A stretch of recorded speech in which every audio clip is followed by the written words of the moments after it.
Die wolmark het die jaar afgeskop met die grootste prysstyging ooit op een veiling.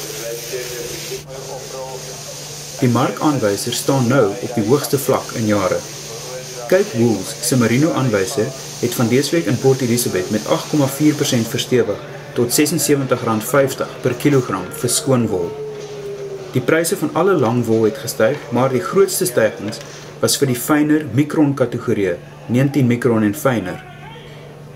Skoon wolpryse het tot meer as R100 per kilogram gestyg. Die prysstyging kan aan verskeie faktore toegeskryf word, waaronder 'n groot verbetering in die vraag uit Europa, veral die Tsjechiese Republiek en Italië. 'n Ander faktor is Australië se jongste produksieskatting. Dit dui daarop dat produksie in daardie land hierdie seisoen met 'n verdere 2,3% sal daal, wat kommer wek oor die beskikbaarheid van wol vir die res van die seisoen.